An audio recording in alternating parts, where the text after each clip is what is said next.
Welcome to the Upland Nation podcast. Scott Linden here, talking to you from St. Louis, Missouri.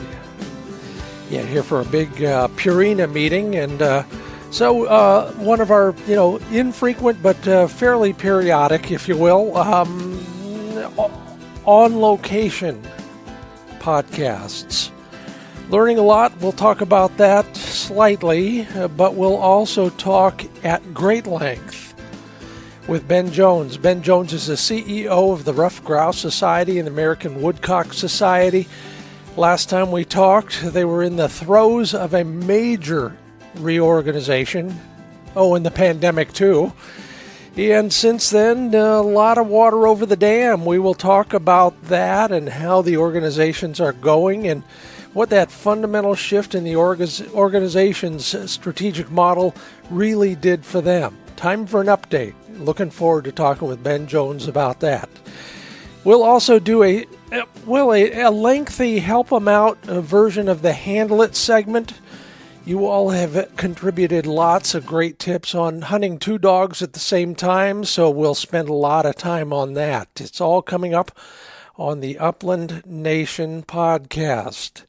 Made possible by Sage and Breaker Gun Care Products, Pointer Shotguns, Mid-Valley Clays and Shooting School, TrulockChokes Tubes, MidwayUSA.com, Purina Pro Plan Sport, Dog Food, LandTrust.com, and HiViz Shooting Systems. Well, already learning a lot, just being around and rubbing shoulders with a lot of the legends in the gun dog world. They're all here for the same reason I am, and I'm flattered that Purina thought it was worth bringing me all the way out to St. Louis. So that's pretty much what I want to just briefly touch on, and that is how much you can learn just being around people who do the things we do. Whether they're the pros, the legends that I'm able to mix with this week, or anyone else. And I encourage you, no matter where you are and what you're doing, to just open your ears. Pay attention, make a note here and there, whether it's a sports show, seminar, or just to chewing the fat after a field trial or whatever. Just listen and learn. Pay attention, process their wisdom, apply it as you see fit to your own dog. We'll be talking more about the things I learned from all of those folks in upcoming podcasts, but in the meantime, we're going to get right to it here. We're brought to you in part by Mid-Valley Clays and Shooting School. These guys hunt so they know what works on the range and in the field, and they stock shotguns for both. So if you're looking for a sub-gauge gun in particular, they always have in stock 20s, 28s, 410s, vast number of configurations. Dave Fiedler is the big guy there. He knows guns and hunting, and he can get a hard-to-find shotgun that you may not be able to get anywhere else. He'll ship anywhere. Make him your first stop when you begin the shopping process. Look up midvalleyclays.com. Give Dave a call. And then you'll be off on the right foot. MidvalleyClays.com. And TrulockChokes.com is where you learn more about the precision-made, high-tolerance, state-of-the-art CNC equipment that they are using to make the best choke tubes available. Trulock is spelled Trulock. TrulockChokes.com. A quality control program second to none. They produce their choke tubes in a factory in Wiggum, Georgia, from U.S.-produced steel. If you want to learn more about what they're doing and why they're doing it, then go to TrulockChokes.com. And MidwayUSA.com carries just about everything for shooting, hunting, and the outdoors. Sign up for their email or text notifications. You'll get 10% off your next order. Ammo, always in stock. In fact, I was just talking to a friend a couple days ago about doing a little bit more target shooting, and he says they're the ones that always have the ammo that he needs. And not just shotguns. If you're a long gun hunter of any sort or a handgun enthusiast, they've got that as well. And they also have all of, a whole library of exclusive videos by yours truly with helps and hints, hacks and tips on dog training and related topics. So if you're looking for just a little bit more or you need a special bit of help, maybe some of my advice can contribute. Or the opposite. Go to midwayusa.com and learn more about all of that and more.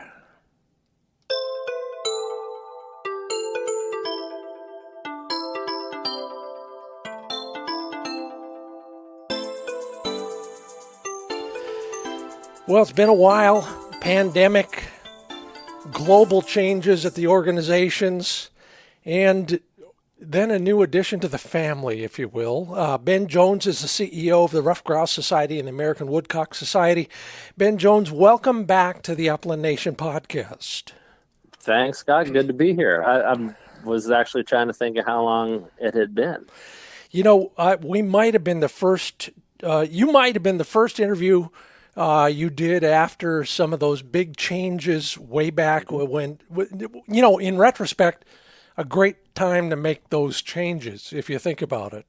Sure. But why don't you bring us up to speed on all of that? Well, first, the prerequisite 3 questions. Ben Jones, over and under or side by side?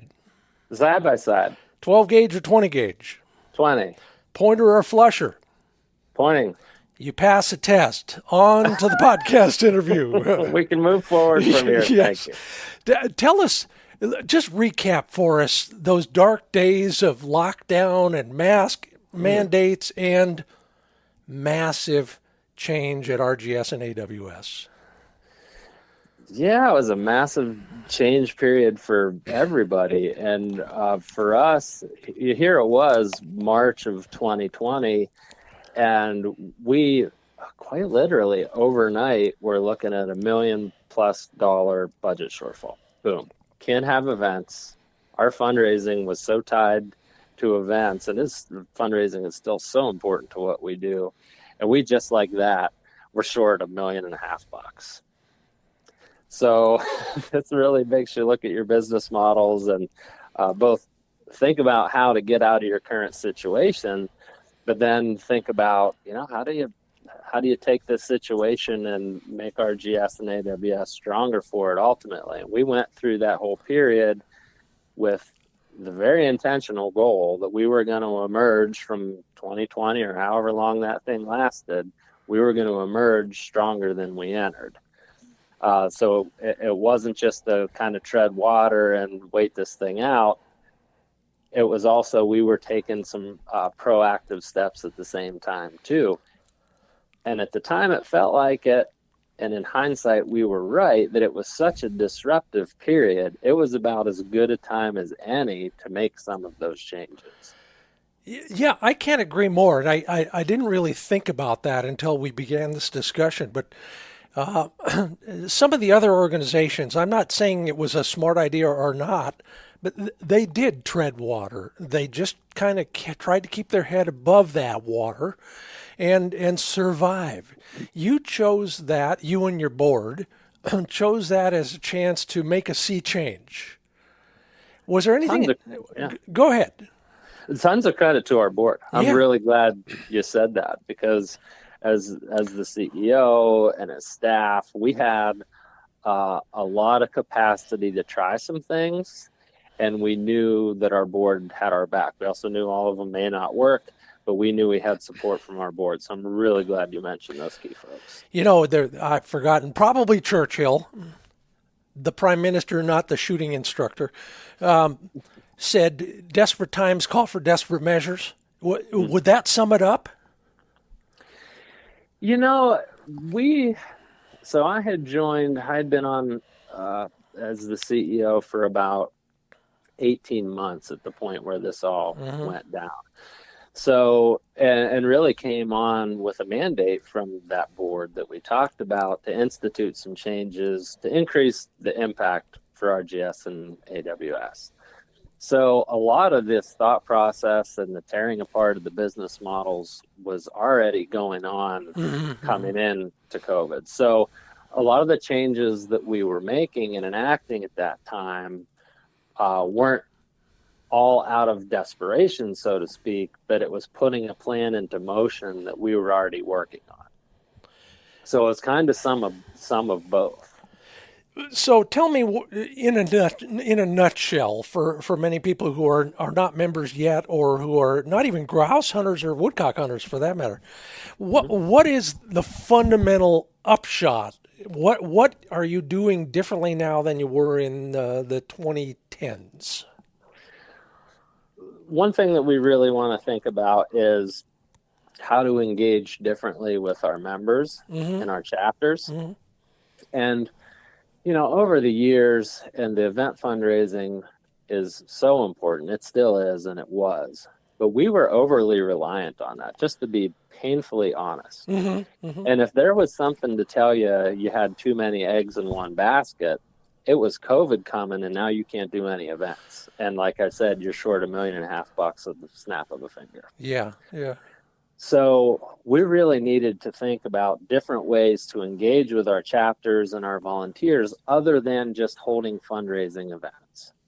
And so one of the things that was born out of this, and it was a name change for our staff position, is we used to have our regional directors that for many years worked with our chapters on banquets. Sure, they were basically they were the force behind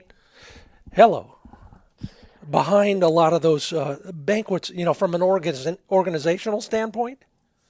No doubt about it. And I have been saying events. At that time, I can say banquets. Yeah, we didn't even have diversity of events. So, and thinking about how to change there, and as we recruited, and the other thing that just happened with COVID, and thankfully for many of our staff, were near retirement age. So it was also a very good time, given what was going on, for some of those regional directors to retire. So through this whole thing, then I had this recruiting opportunity for new staff. So in that regard, it was a good time to reimagine that position, as we had some retirements and we had the opportunity to recruit a bunch of new people. And so we moved from our regional director job description to what we now have, who are our engagement coordinators. So they're still doing the fundraising, but we also see them as our regional communication staff too. How does that translate from a practical standpoint? Now, the first part we all understand. We all go to the banquets. We all volunteer at the banquets. What about the rest of that engagement job description? What else are they doing? I think that there's more in common than not, because if you've got these volunteers, it's people like you and me that are working, and we've got limited amounts of time, and we know this culturally. People have kids running them everywhere. So to take your time and do, say, a fundraising event, you have to be really excited about that mission and what's going on. So for us, that's where the communication comes in. If we need to recruit new chapter volunteers for a fundraising event, how are we going to do that? We're going to get them fired up about mission. Well, how do we do that? We need to communicate well.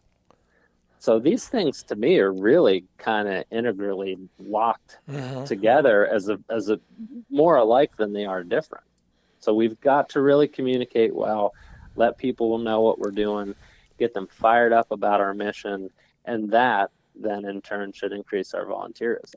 How's that working for you? Oh, it's tough, man. It's tough. It's for everybody from churches to, I was just at my son's end of season baseball picnic. They're recruiting for the town league baseball board. Everybody struggles for these time commitments. If only somebody had the magic bullet, because we hear this all the time. We say this all the time. Is there anything in particular that, given the choice, and you described a few, and hey, Little League, I grew up there, I'd be doing a hard time in a federal facility without Little League. But whatever it is, what would you tell somebody to sway them towards the RGS and the AWS instead of town baseball or Boy Scouts or something else? If they have one choice, why should they volunteer for you guys? Scott, I think something you can appreciate, one of the lines of messaging is It's for your dogs. We all want, and this has been such an interesting thing for me to navigate, and coming in and looking at this conservation mission and all the habitat work. And isn't everybody excited about habitat? You've got to relate it to that thing that ultimately we all want to do. And the reason that I'm looking at a 15-week-old puppy right now, she's going to need good covers. Yeah. That's why we do that work. Have good places to go with your dogs, or with your kids who are just starting hunting, and or that new friend that you just met that wants to give hunting a try. We need good places to go.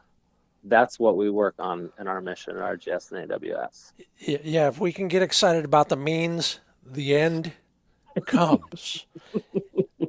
And you're absolutely right. I survey my followers every year, and hey, sorry followers, I'm going to say it again. I said it last week with Marilyn Vetter. Why do people hunt birds? You know the answer. Let's say it together. To watch the dogs work. Okay, love it. And I'm glad to hear you glommed onto that. And good luck to you. We will talk about that 15-week-old in a minute or two, I promise you. But I'm looking at your history over the years. Because of that change in that one hellacious year when you couldn't have banquets, has your budget structure and your fundraising sources, have they changed much since then? They've changed dramatically. Yeah. So at that point, if we look to say, I don't know, like 2017, 2018, we were pushing 80% of our operating budget was from banquets. And just for the record, it's about 32% now? Yeah, right. So that's one of the major changes. We've invested in some other areas and in our major gifts program, and applying for foundation type funding and grants, funded agreements with federal and state partners on habitat work. So here it was. Here's your sign, man. You got too many eggs in one basket, 80%. If you didn't believe me, I'm going to shut you down with COVID. Yeah. So at this point, then, one of those key metrics that we talk about with our board is we've more evenly distributed that funding model. Well, and you talk about funding, and people may or may not know that one of the things you changed dramatically back then was how you interacted with, I guess I'll just roughly call them private timberland owners, and finding income sources in that world. Tell us a little bit about how that's going. I just wrote a report the other day that summarized a lot of that well. So the way I was talking about it in 2020 still really holds true. We've got 60 years worth of good research and knowledge of ruffed grouse and American woodcock biology.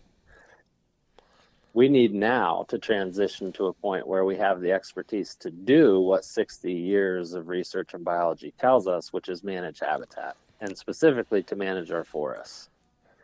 And so just looking at from June 2022 till right now, our forest conservation director team, working with state partners from Wisconsin to Maine to North Georgia and everywhere in between, they've secured 52 unique agreements with partners, and the habitat funding associated with those agreements is about $11.6 million. So that's enabling us to work at the scale of managing tens of thousands of acres versus a few hundred acres scattered about. So we've increased that core piece for us. That's the mission, the habitat impact, that more places to take your dogs. Your predecessor said to me once while I was missing a woodcock up there in Michigan, no, let's see, where was it? Minnesota. I'm trying to block it out of my mind. But he said something like, woodcock and ruffed grouse need new habitat. Mm-hmm. Just for those who don't do much of this, explain what makes great woodcock and grouse habitat. Yeah, overall, it's all about diversity, and especially diversity of forest age classes. Mm-hmm. Forest age classes, kind of what we call them as foresters. So you've got young forest that has been disturbed, whether it's by a timber harvest or prescribed fire, but something set back that forest to a younger state. So it's Mm-hmm. really Mm-hmm. thick, it's growing rapidly. But then also the older forest adjacent to it is also really important for grouse and woodcock. So it's that diversity of forest age classes across large landscapes. And to get that, we need to actively manage. And we're talking about timber harvest and forest management. Am I safe to say that's what you're helping landowners with? Exactly. Yeah. And those landowners, whether they are the private woodland landowner with a family piece of ground, all the way up to the United States Forest Service Mm-hmm. that's managing Mm-hmm. 192 million acres. We're here to help get that habitat work done. Okay, and just to be selfish, so where in that milieu does the older forest fit from a strategic hunting standpoint? Several things we'll talk about ruffed grouse specifically. So I was involved with ruffed grouse research way back when, as part of the Appalachian Cooperative Grouse Research Project. I was amazed, and we radio tagged hundreds of grouse, that they would nest out in the middle of these mature, relatively open forests, places where you and I would never go in October, or we'd quickly walk through them. But they would plunk their nest out at the middle of these older forests at the base of a large tree. And it's almost like they were putting that nest in the needle in the haystack kind of approach. Okay. So there's one point where in the life cycle of a grouse that we may not hunt there in the fall. It's really important in the spring when they're nesting. Got it. Another thing could be, and this was true in the Appalachians, acorn production is really important for grouse.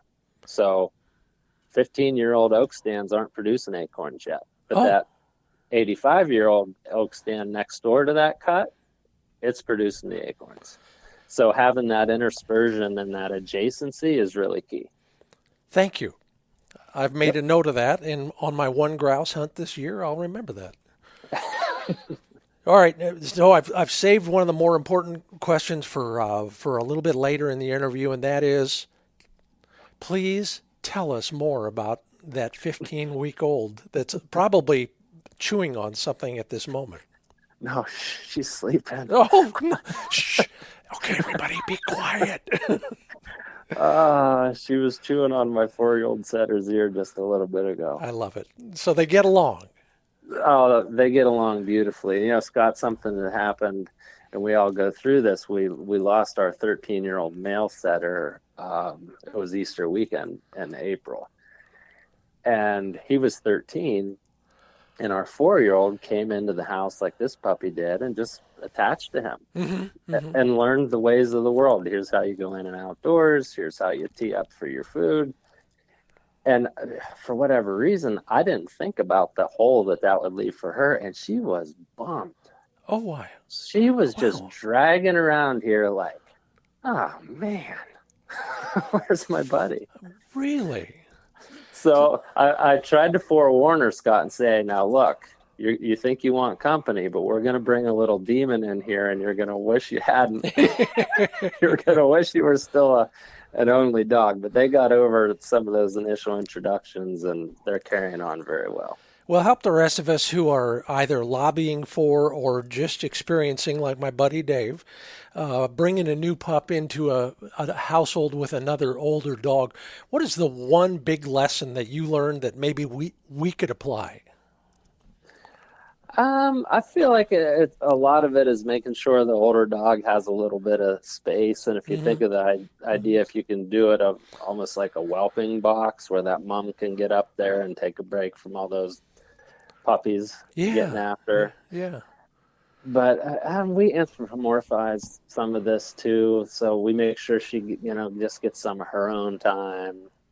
like I'll take Phoebe here in a little bit, just she and I'll go on a walk. Let's get away from that puppy for a while. Is she named after a family member or after is it a Greek or a Roman god, Phoebe?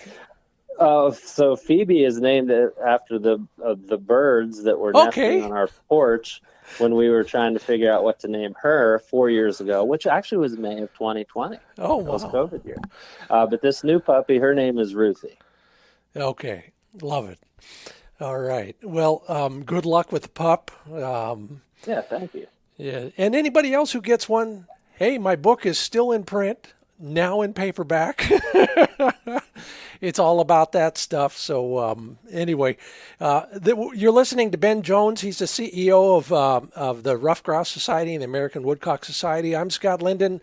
Nobody will trust me to run anything, but here we are in the Upland Nation podcast. Ben, if you had to top line it for us, what's new and exciting at your organizations? I would have to summarize it with growth. We're continuing to grow, and that means we're continuing to grow our habitat impact. So we've more than doubled our number of staff since we came out of 2020. And almost all of those staff are in habitat delivery positions. So I think that's the story going forward, that we're living up to increasing the impact, and the need is out there, and we're nowhere close yet to where we ultimately need to be, but our trajectory is going in the right direction. And when you can double staff and most of those positions are delivering on your mission, I think that speaks to where we're going. And of course, a cynical member or just some guy would say, okay, so you've grown virtually 100%. What does that translate to on the ground? Yeah, it translates to people, and we'll talk with donors at the time. Well, I don't necessarily want to fund staff or salaries. I just want to fund the habitat work. These are the people that are doing the work. They're marking trees. They've got the paint can in their hand. They're coordinating and planning with the U.S. Forest Service, for example, on getting that habitat work done. So what having more staff on the ground means is we have people in more places creating habitat. A new position on the Ottawa National Forest, a new position laying out forest management on the Green Mountain National Forest in Vermont, a new position in North Georgia doing the same thing there. So that's what those people mean to our members or prospective members. So what is the state of the ruffed grouse and American woodcock population these days? Can you get a realistic handle on that, and how do you measure that? There's a real dichotomy in this story. If we look at the last 30, 40 years, those populations have declined on average by 50% or more. So we've lost half of them.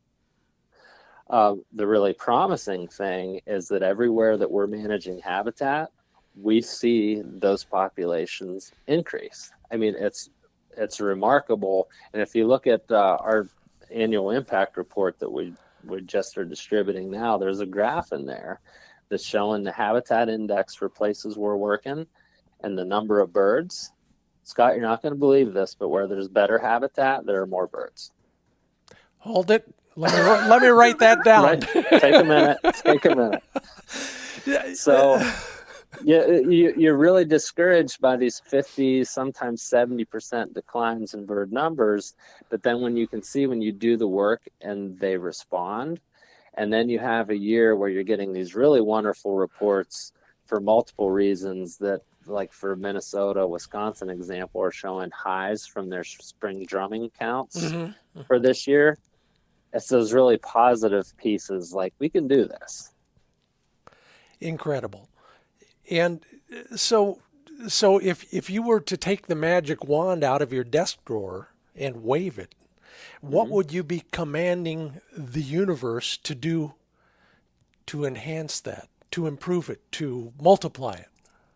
Well, my magic wand, if I could pull this thing out, would be to wave it, and the general public has a better understanding and appreciation for the importance of forest management and why we need to cut trees and why we need to manage our forests and why timber harvests are a part of that.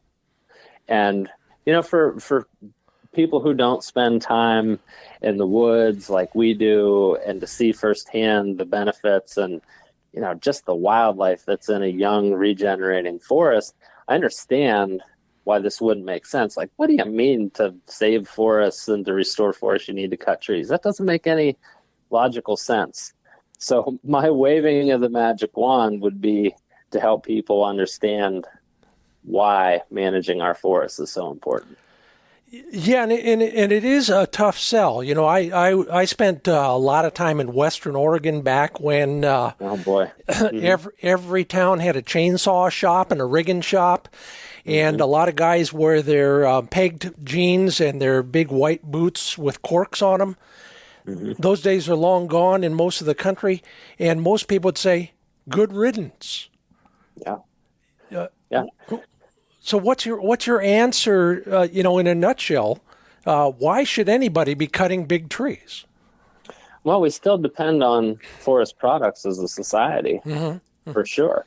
And when we think about, we can go back to the original founder and the creator of the word conservation. It just gets thrown around all over right now. But dig into a little bit of Gifford Pinchot, and it was really protection of forests through use. And Scott, again, the last time I checked, we're in a human-dominated planet. And the idea that we can just walk away, lock the gate, throw away the key, and quote-unquote, nature's going to take care of itself, we've removed too many parts of those functional pieces of nature.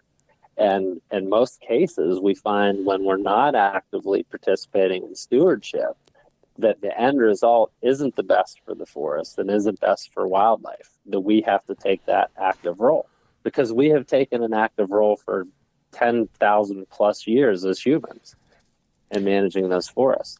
And there are answers here, as Pinchot pointed out with conservation, answers to some of the issues that we're seeing with rural economies. What happened to those towns in Western Oregon when one of those mills would shut down? So these are green jobs. It is a renewable resource. And just for the record, probably, and you correct me if I'm wrong, but most of the trees that get cut down are not the majestic old growth endangered forest that everybody envisions. They are second, third, and in some cases way up there in the Northeast, fourth growth forest. In most cases, we don't have very much virgin old growth remaining. And to that point, we do need to make sure that we've got healthy older forest as part of these landscapes. I do. Yeah. It's an important part of it. And we need to make sure, together with regenerating and making sure there's young forests, that we have old forests on those landscapes. So this isn't an anti-old forest joke here. We need both. And we can have both, and society can benefit from having both.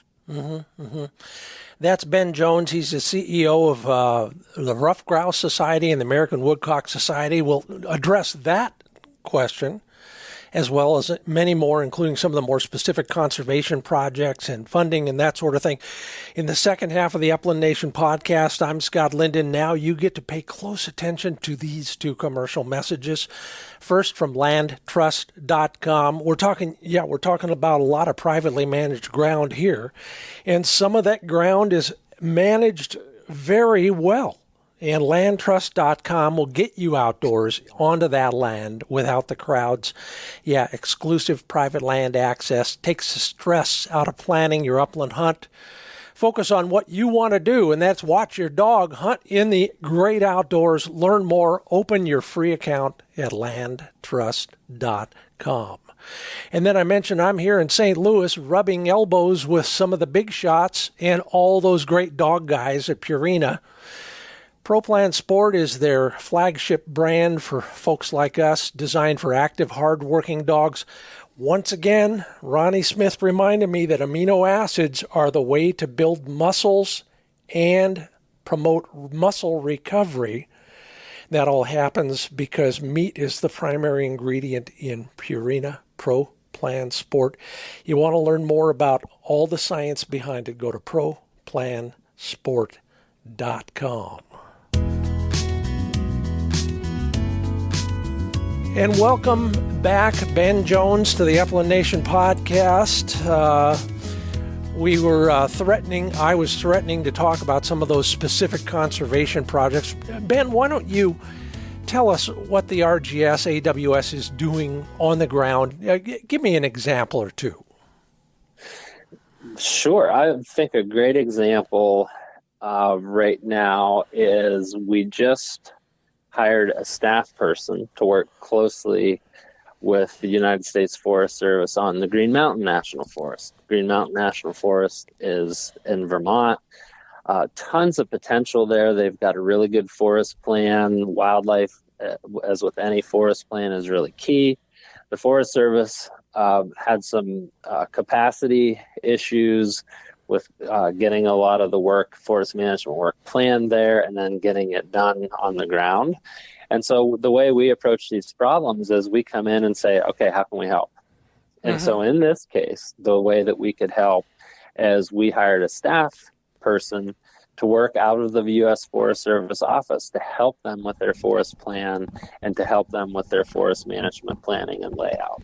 So that's occurring across the board, across our range.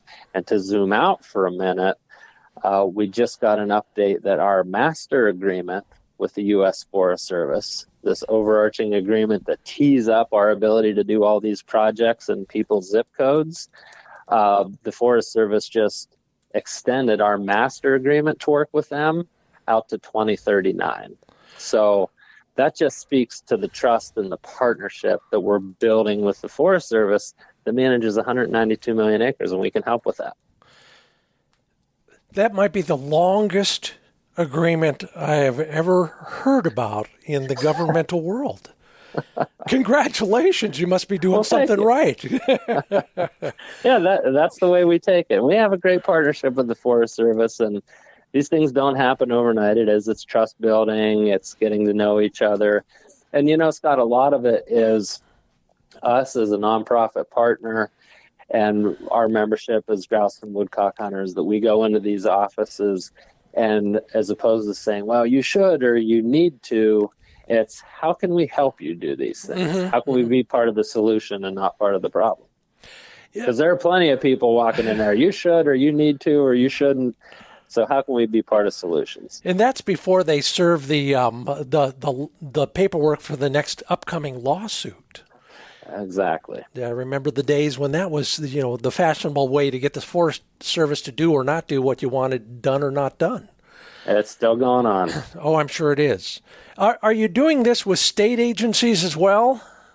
For sure. Yeah, our state partners are fantastic to work with. So just rattling off a couple of recent state agreements I've seen, one in Kentucky. We have really good state agreements in Wisconsin. We're working on re-upping a big state agreement in Pennsylvania. So yeah, state partners are really key, especially where those state partners, I mentioned Pennsylvania last, the state lands in Pennsylvania, we're just over 4 million acres in state lands. Wow. In Pennsylvania. So that's a really important land base, again, for our membership and places to take your dogs.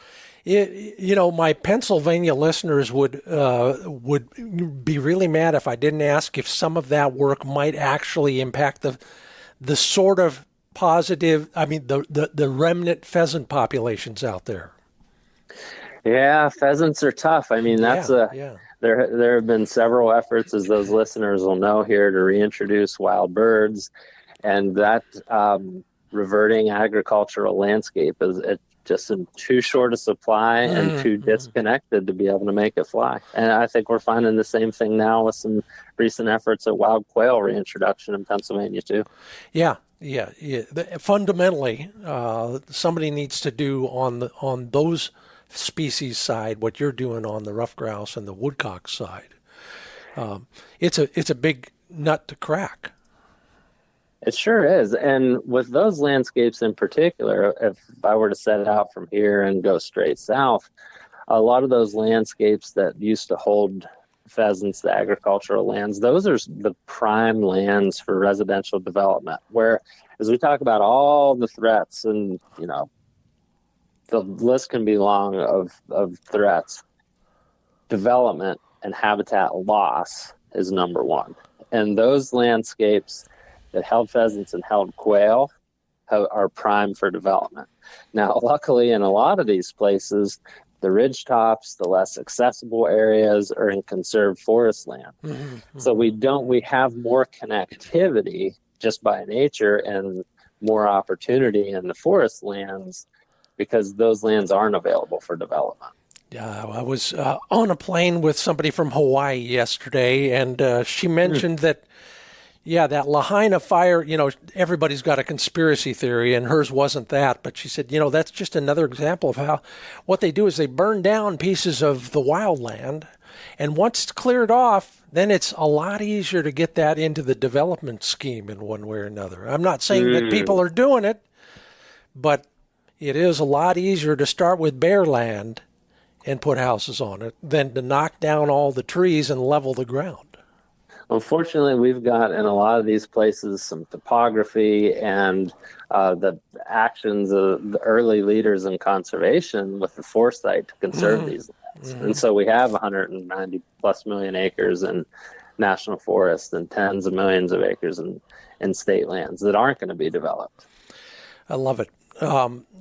By the way, everybody, stick around after my conversation with Ben. We'll have your thoughts on hunting two dogs together in one field. That's our Handle It topic for this week on the show. Back to you, Ben Jones, CEO, Ruffed Grouse Society and American Woodcock Society. Why an American Woodcock Society on top of everything else? There are places where... a lot of places, as you know, where ruffed grouse and woodcock overlap. I mean, it's almost synonymous, going grouse and woodcock hunting.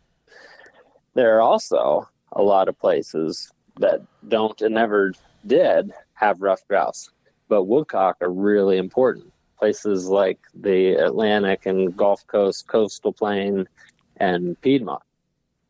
Not any ruffed grouse there, but extremely important for American woodcock. And everybody's going, shh. There are some old school quail hunters and converted quail hunters who really enjoy the woodcock hunting there, especially in the winter months when woodcock are overwintering along the coastal plain in Piedmont. So over the past 7 or 8 years or so, we've been helping fund research where we can put little GPS transmitters on these migrating woodcock, and for the first time ever, get insights into where they stop, where they spend their winters.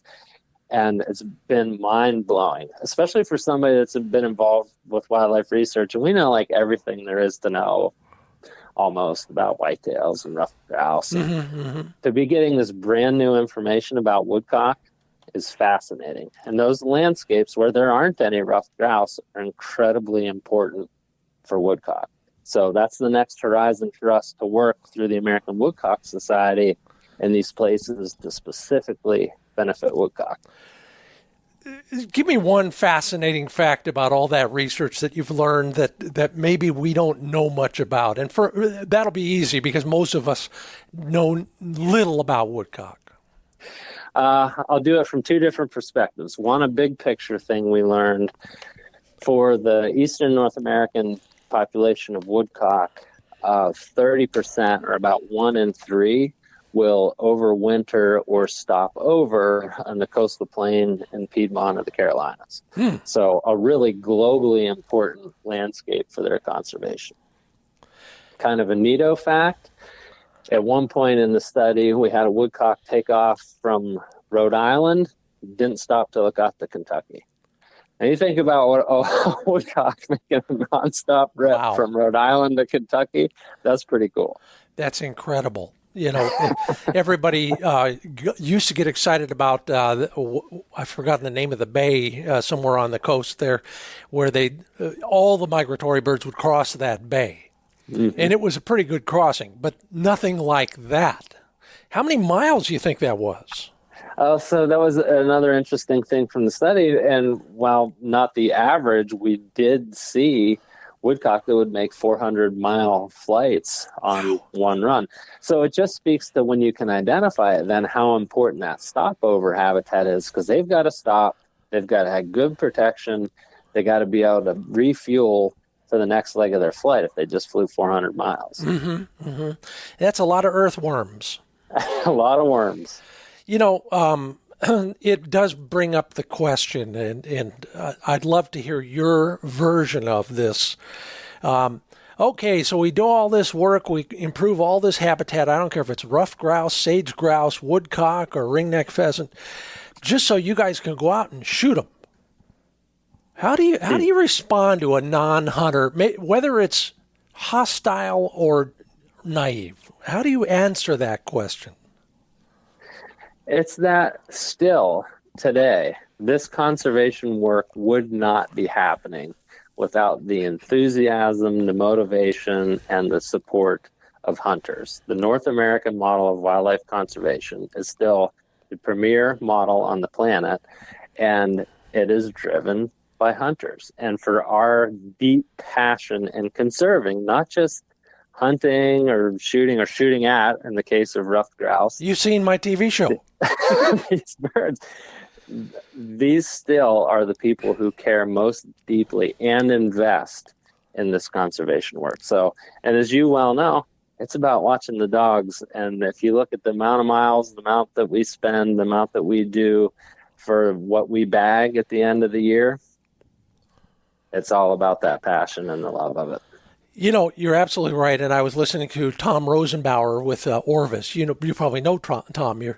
But anyway, he was explaining the same thing. And I said, Tom, the only thing we need to add to what Ben just said is, and besides, on top of all of that, the species are managed so that we're only taking the surplus. Mm-hmm. And that, I think, is probably the crux of it for a lot of people. They don't understand. Well, if we had more, you want whitetail all over your newly manicured front yard? No, you don't. Well, we're helping in that regard. And it's true with the species in the wild as well as the species in the suburban areas. To the magic wand thing, though, the part about this that can be maddening, though, is, that's to digestible bite. Like, well, you want to save the forest, why would you cut a tree? To point a finger at you and say, well, you just want to save them so you can shoot them. Yeah. Well, there's a lot more to that. It's not an actual discussion or a conversation. It's just kind of throwing these darts. Yeah. And so if I could wave my wand, it would be that you actually have a full minute to talk to someone versus in these sound bites that everyone is so used to now. Because our story shouldn't get told in sound bites. I agree. Nonetheless, that's the world we live in, right? Yeah. That's why we're going to talk for an hour on this podcast, not 17 seconds. Yeah, and it constantly needs to be retold and retold and retold, and that's the best we can do is keep telling, and that's your job and that's my job. I appreciate you for that. Well, and back at you, man. Tell me a little bit about how you've revamped your funding sources. You explained it when you were in the midst of it all, and it's probably evolved since then. But where does the money come from to fund you guys? Well, I want to say at first that events are still extremely important to us. And so something I was navigating, and in hindsight, I felt awful about it, that as we were talking about the need to diversify, that some of our members and longtime fundraisers thought, well, I guess you don't need us anymore. And nothing could be further from the truth. I was like, no. Right. We just needed to diversify. But that event and local fundraising is still absolutely important for us. Here's the difference, though. With our forest conservation directors securing these funded agreements, for example, now that locally raised money can be matched against larger grants for habitat work from our state or federal partners. So for that $10,000 that you're making at your local event, we're going to match that toward $100 or $150 or $250,000 grant to do that much more work in your zip code or close by. So how does that work? So you got a forest conservation personnel doing something. How does that make money?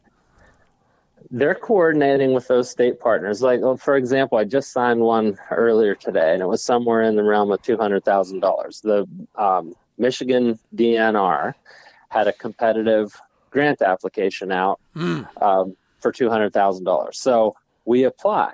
But before we apply, you've got to be able to show that you've got skin in the game. Okay. So Michigan DNR says, we'll give you $200,000, but you're going to have to bring $50,000 to the table. This is where we go to our chapters in Michigan and say, hey, let's raise $50,000. If we do that, we can apply for this $200,000 from the state and get that much more work done. Got it.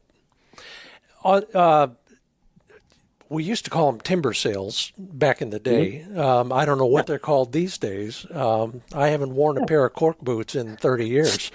But are you able to help, for example, private landowners of any scope and scale and shave off a few slivers of the funding that comes from selling timber? Yeah, most of our interest in the way we have agreements set up with the timber sale piece, and if we think for a minute about the Forest Service and shared stewardship, is the revenue from that timber sale is getting reinvested into doing more habitat work. So that landowner, for example, may have needed to treat invasive species. So instead of us going out and fundraising and spending money on treating those invasive species, can we use the revenue from that timber sale to get that additional work done? I'm going to call that entrepreneurial, capitalist-based conservation. Yeah, it's just expanding the impact. It's expanding your dollar. So for the dollar that we spend, having that staff person help with the timber sale, then through that timber sale, we can reinvest some of those funds and get that much more habitat work done. That's the beauty of conservation by its definition, and this idea that wood products generate a market value. We can then take that market value of a commodity product and reinvest it back into the work. Thank you. You've summed that up better than anybody else I've ever heard, and it's refreshing, creative, and it appears to be working too, which is also nice. That's Ben Jones. He's the CEO of the Ruffed Grouse Society and the American Woodcock Society. Ben, if people want to learn more about your organization, we're not done. Don't breathe easy yet. But if they want to learn more, what's the best information source for them?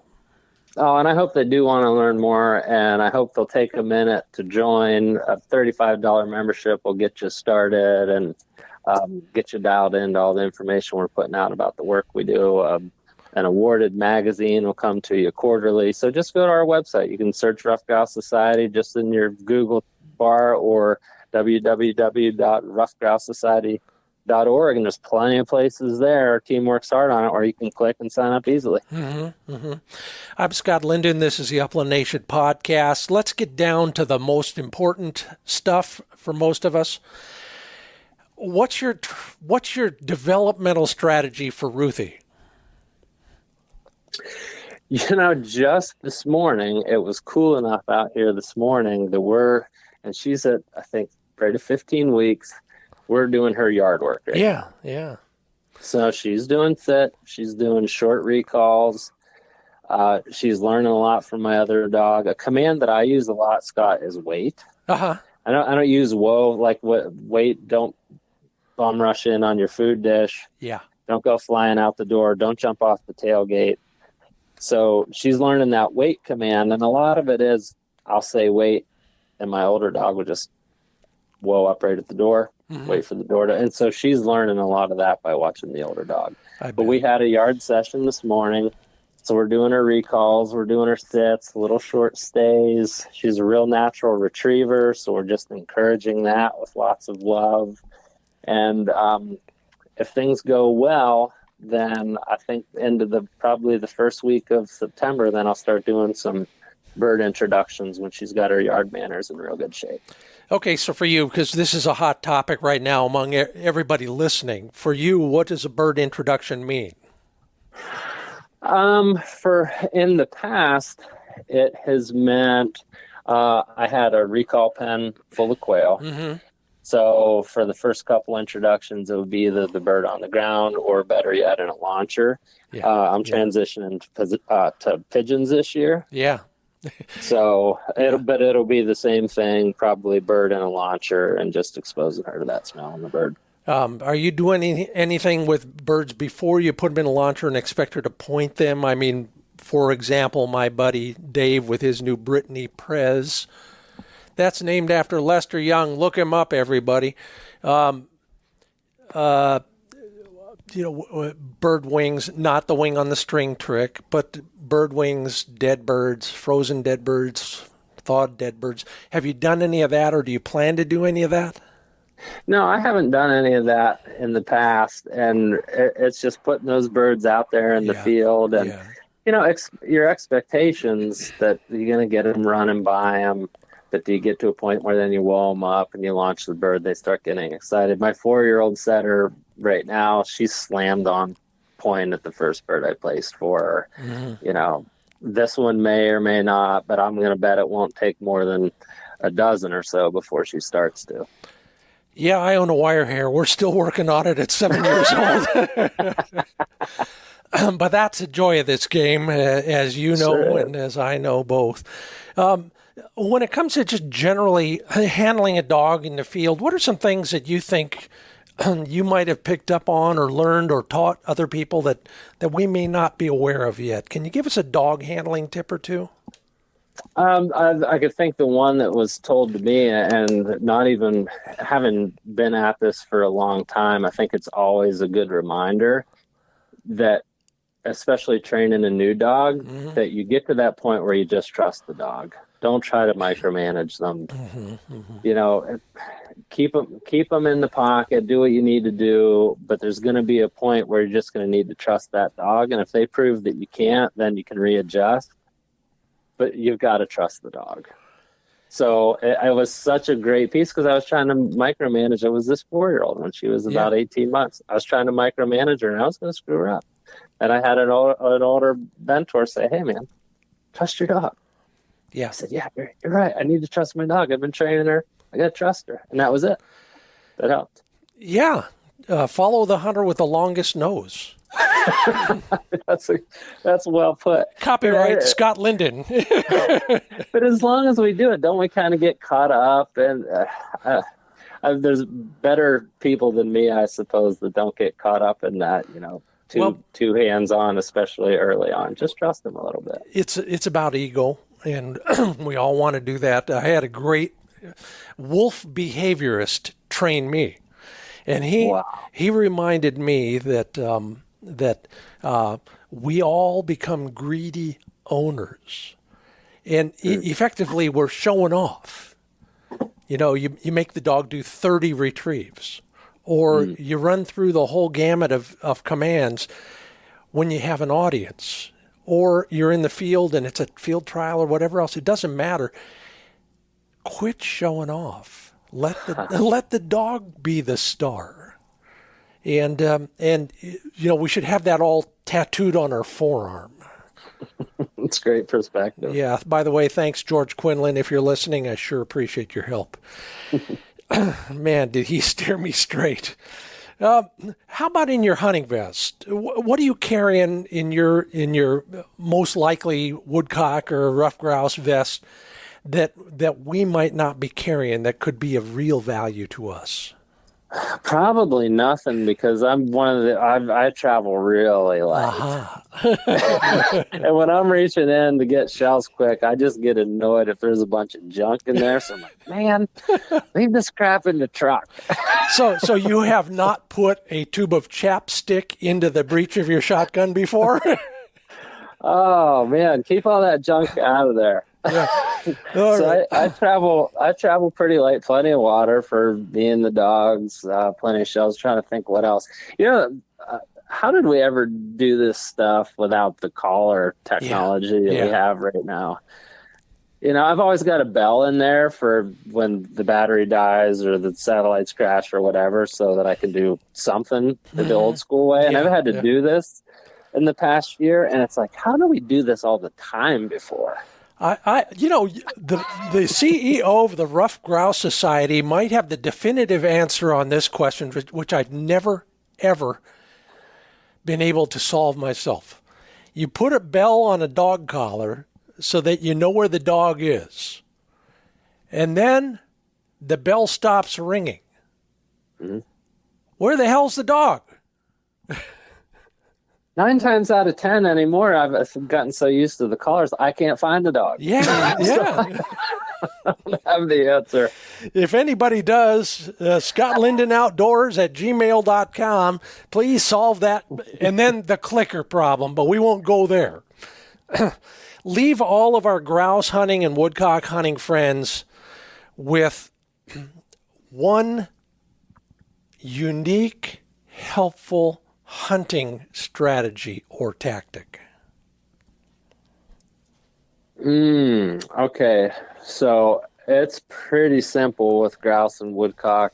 Find the cover, and eventually you'll find the birds. It's so much fun with woodcock because there's this other little nuance to it that is find the cover, find the birds, but maybe not till next week because they didn't come through yet.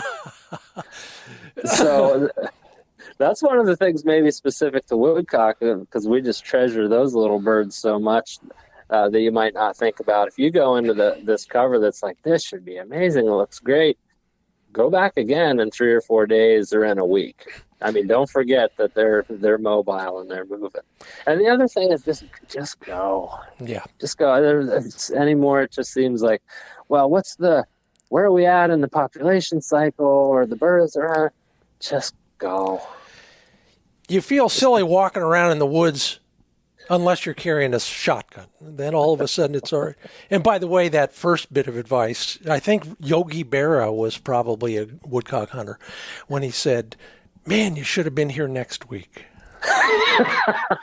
That's perfect.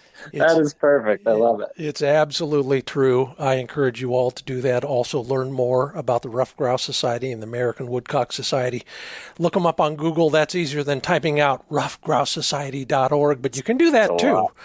That's Ben Jones. He runs those organizations along with a great crew, incredible volunteer base, the board of directors.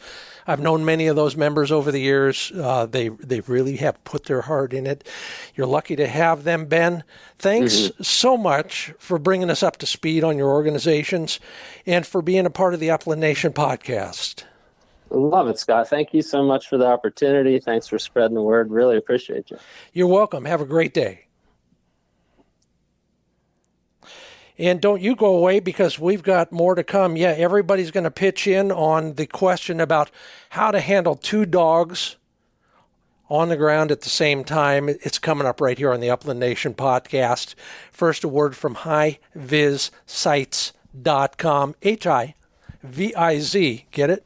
HiVizSites.com.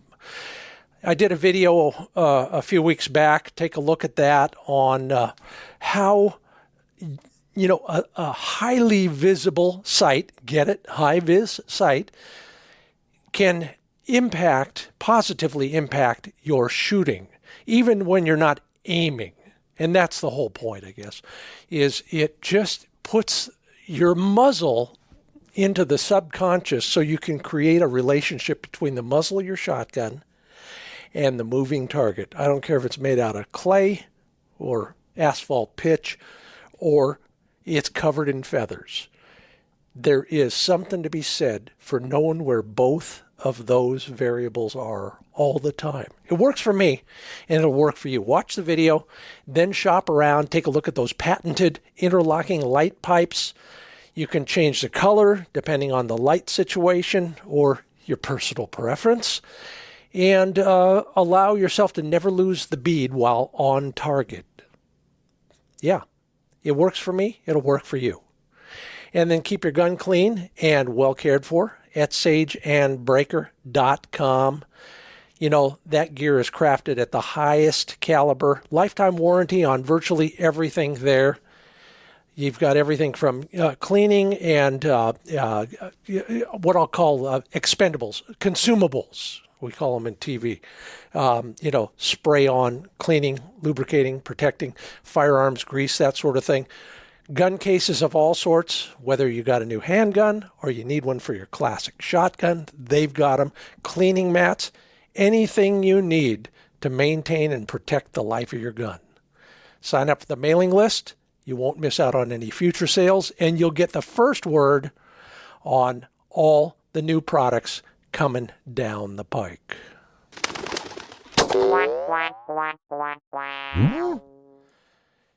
And welcome back to the Upland Nation podcast. Our Handle It segment this week, I thought I'd share some of the insights that were revealed when I asked this question on social media. Thank you all for pitching in, offering up your comments and suggestions to the question, how do you hunt two dogs at the same time? Some great stuff in here, so let's just get right to it. Joseph Lawing says he was a licensed guide for 30 years and reminds everybody that a brace, two dogs, typically is a male and a female. And it is the true experience. And if you've ever had it, you know exactly what Joseph means. John Simon says, just relax. Keeping track of both dogs can be a little trying. Yeah, there's the understatement. I got a 400-yard dog and an 800-yard dog. Yeah, but I do have a tracking collar. So don't get angry when one goes after a downed bird and the other dog goes the opposite way. I'll tell you, John, most of the time I'd be grateful for that. Yeah. John Salfisberg adds to Joseph's comment, which I think is probably the sine qua non, as they say in Latin. One dog honoring the other. Wow. Yeah, can't argue that one, John. Thanks a bunch. My good friend Rodney Ott. Hope you're doing well, Rodney. Maybe I'll get out there to Kansas again sometime soon. Rodney, and I know, I've hunted with his dogs. Hunted most of the time with two dogs. Uses a tracking collar. But when you're using some of those tracking collars, make sure you know which dog is which so that you're not pressing the red button, the correction button, on the wrong dog. So train yourself. Rodney says the tone button is his most used button. Absolutely. Thanks. That's a great practical tip. Raymond Boren says, no, go a step farther, get two different collars, two different collar controls. I don't have room for that much stuff, but if you do, more power to you, Raymond. Christopher Cookston says, and this might be the ultimate, the dogs will make mistakes. Have fun. Yeah, especially at first, but with some correction, they should come around even if they do make some mistakes. And finally, Ralph Klimak says, hunting two dogs is the best. Watching them both work, especially backing each other. Isn't that, you're right. Ralph, thank you for that. That is the highlight of every hunt.